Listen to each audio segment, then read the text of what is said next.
Welcome back to another Attack on Titan Apocalypse Day Zero build. Today we have Mikasa Ackerman, Hizuru's Hope, a 5-hand size, 35 health character with the air and death symbols and the Survey Core trait.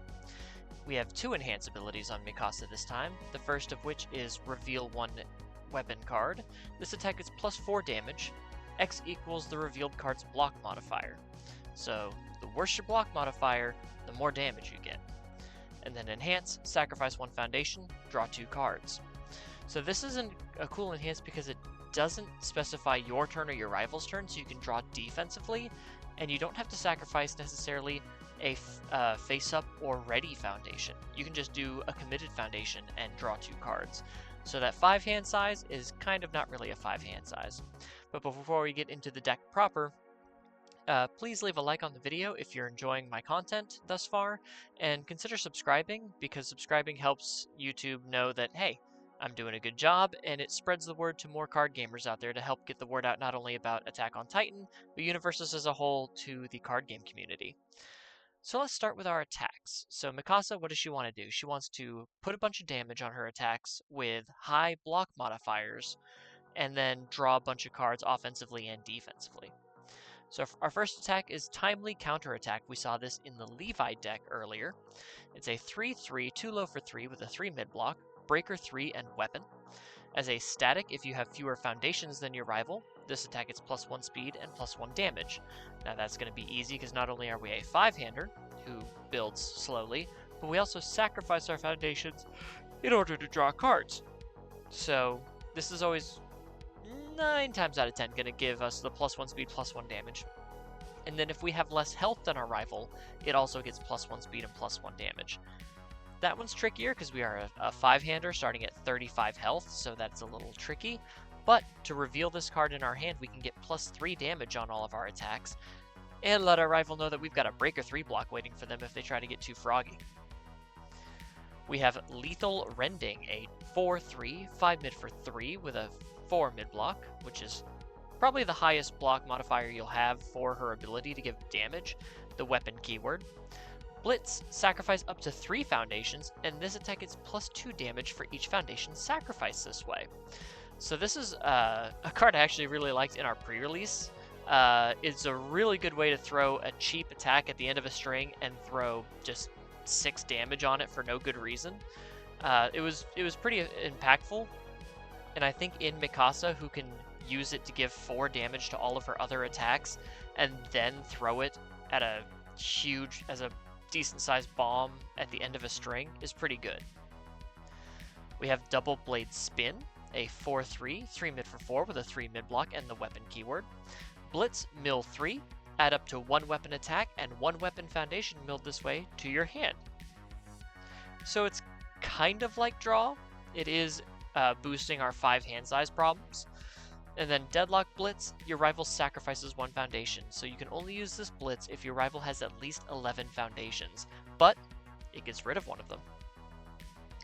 Next we have Instant Shining Flash, a 4/3, 4 high for 4 with a 1 low block, charge, ranged, and weapon. Enhance, flip 1 foundation. The next card you try to play this turn gets -1 difficulty. So it allows us to string out a little bit as a 5-hander that wants to draw a bunch of cards. And then response, after you play this card, your rival spends 1 momentum.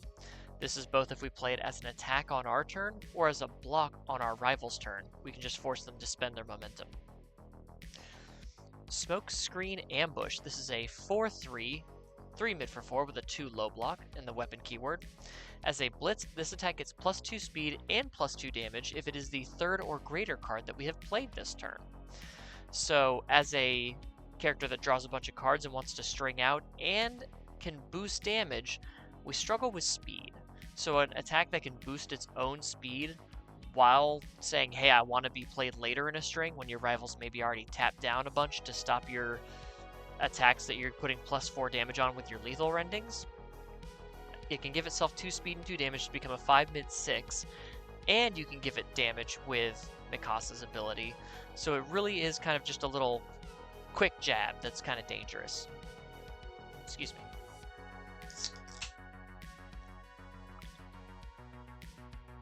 Deck building is thirsty business. Next up we have Destructive Fire, a 5/3, 6 mid for 5 with a 1 high block and the ranged keyword. So this one is not a weapon, so we cannot reveal it for Mikasa's damage ability, but that's fine because it only has a +1 mid block. Yeah, because you can give damage to any attack, but you have to reveal a weapon card. But as a response, after this attack resolves, if you have sacrificed a foundation during this attack, your rival has to sacrifice a foundation. So if we open our string with Destructive Fire, say show off a lethal rending, give it +4 damage to 6 mid 9, then we sacrifice a foundation to draw 2 cards, our rival has to sacrifice a foundation after this attack resolves. A really solid opener here. And lastly, Warhammer Titan attacks. This is a 7/4, 6 mid for 7 with a 2 mid block, Shift, Stun 1, and Titan. Again, no weapon keyword, but we don't want to necessarily just get the +2 damage here. Stun 1 is an enhance that says our rival has to commit a foundation, so that's pretty strong. And response, sacrifice 1 foundation. After this attack resolves, you may build this card Transform. You can immediately shift this card down into its backup form, which makes this probably your perfect opener, and then you can play something like Destructive Fire. As a backup, it is the Warhammer Titan. It's got 7 stamina, it's unique and Titan, unique meaning we can only have one of them in our stage at a time. As an enhance, we can make it lose 1 stamina. This attack gets +1 damage, and if we have sacrificed one or more foundations or cards this turn, not just foundations, the attack gets +1 speed as well. So if we open with Warhammer Titan attacks, we sacrifice a foundation to build it after it resolves, that lose 1 stamina is automatically live. Or if it's already on the field, our sacrifice to draw 2 cards makes this ability live. It gives speed, it gives damage, and it just allows us to really put the pressure on our rival. Or as a first form, so the first thing that you do after drawing up to your printed hand size, sacrifice the Warhammer Titan. If you have fewer foundations than your rival, build the top 2 cards of your deck face down. So you get to build foundations after you've been sacrificing a bunch of foundations, so you kind of get to re-up and be even more refreshed on your turn. It's a really good card. I chose no assets for this deck, but for actions we do have 2 Filled with Doubt. It's a 2/5, 2 mid block. Response, after your rival plays an attack, seal it. Sealing a card turns off all of its abilities and makes it so it cannot gain abilities. It's very good for countering your rival's most powerful attacks, like say your rival plays a Warhammer Titan attacks, and they're playing a self-sacrificing deck and you know they're about to pop off. You can just seal it. It doesn't get its response, it doesn't get its stun, it doesn't get its shift. And it just kind of sits there in their card pool and possibly wrecks their kill turn. And then for backups, we have Willie Tiber. Hope I'm pronouncing that right. Olin, if you're watching this, let me know if I'm pronouncing that right. He's watching through the Attack on Titan again, and he keeps getting on to me that I need to watch it, and I know I do. But that's neither here nor there. This is a 2 difficulty, 5 control backup with a 4 stamina and a 2 low block, unique and ally. As a static, when sacrificing foundations to pay a cost, you may sacrifice this backup as though it were a foundation. So that's pretty cool. We have a lot of abilities that sacrifice foundations as costs, and to be able to not have to go down a foundation is really solid. But if we do, as a response, we can commit Willie after we sacrifice 1 or more foundations if the number of foundations in our stage is equal to or less than the number of foundations in our rival stage. We get to build the top card of our deck face down committed. So we can sacrifice a foundation, draw 2 cards, commit this to build a foundation committed, sacrifice the committed foundation, sacrifice Willie. We can do all sorts of stuff to manipulate our stage to either build more or sacrifice a backup so we don't have to sacrifice our foundations. It's a really kind of cool workaround. Onto our attacks, we have Descendant of our foundations, excuse me. We have Descendant of Hizuru, a 1/5 with a 2 mid block. Enhance commit, if you try to block this attack with a weapon card, your block modifier becomes 0. So we've seen this be played really well with timely counterattack, but also cards like Lethal Rending or Double Blade Spit. We can make them 0 blocks. So we take advantage of their high block modifier on offense and reduce the modifier to 0 on defense. kind of a win-win situation there. And then as a Deadlock Enhance, our attack gets +1 speed. So if our rival is at 11 foundations or more, we're just giving free speed to all of our attacks, which is something that Mikasa struggles with because she can give damage, she just can't give the speed. We have Abrupt Loss, a 1/5 with a 3 low block. Enhanced Commit, this attack gets +1 damage, but if we have sacrificed a foundation this turn, it gets +3 damage instead. So, Willy will not be able to help you with this one, because you do have to sacrifice the foundation. So do keep that in mind if you're thinking of sacrificing Willy Tiber for your cost. Effects like this do not count him as a foundation. We have Crossing Enemy Lines, a 1/5 with a 2 low block. Enhanced Flip, if you have sacrificed 2 or more foundations this turn, choose a player. That player's next check to play a card gets +1 or -1. So either you get more a boost to your check to either block or string out farther, or your rival's next block becomes harder, or their next card they play like an attack becomes more difficult. We have Porco's Noble Goodbye, a 3/5 with a 2 mid block. Enhanced Commit, this attack is +2 or -2 damage. So a bit more damage pump, or some damage reduction. And then Response Tenacious, or Playable While Committed. Once per turn, after you sacrifice 1 or more foundations, ready this card, only playable if you have fewer foundations than your rival. So if we are sacrificing ourselves to try to push forward or to keep up defensively, we can ready this foundation once per turn and have access to another card to commit. So it's pretty good. We have Questioning Yourself, a 2/5 with a 2 mid block and the weapon keyword. Response, after you sacrifice this foundation, add it to your hand. This card will just keep coming back, so you can keep building it, keep sacrificing it, it keeps coming back. It is the ultimate eco-cycling foundation. And then as a Deadlock Enhance again, this attack is +1 speed. So just like Descendant of Hizuru, we can boost speed in Deadlock, which is really cool. We have Soul Motivation, a 2/5 with a 3 high block. Enhanced Commit, this attack is -2 speed, but if you have fewer foundations than your rival, it gets -4 speed instead. That is some serious speed hate. Especially when we're, like I said, a 5-hander that's going to be building slower than our rival, and we have a self-sacrificing game plan. So -4 speed is huge for us defensively. We have Moment of Normalcy, a 2/5 with a 3 high block, unique keyword. Enhanced Commit, return this attack to its printed speed or printed damage.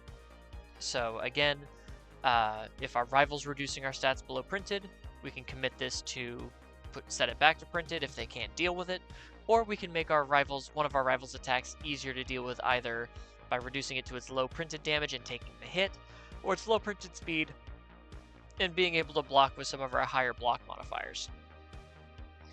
Next we have Jump into Action, a 2/6 with a 2 mid block and the weapon keyword. Enhance, add this card to your hand, build 1 card from your hand face down, your attack gets +2 damage. So if we don't have any weapons in our hand for some reason, maybe we played our Lethal Rending out at the end of the turn and we just need a little bit more damage, we can add Jump into Action to our hand, reveal it with Mikasa for a little +2 damage, and we build a card from our hand face down ready. So it's just a little bit of extra damage. It's a 6 check, which is nice, and it's just an emergency +2 mid block if we need to pull it up from our stage. Next is Concern for Annie, a 2/5 with a 1 mid block. Response, remove, after this card is discarded or sacrificed, your attack is +2 speed.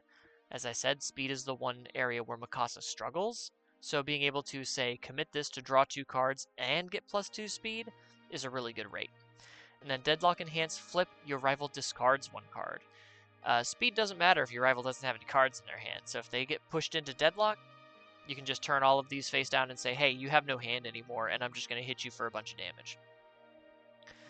We have Push the Limits, a 1/5 with a 3 high block. Response, flip, after you sacrifice 1 or more foundations, draw 1 card.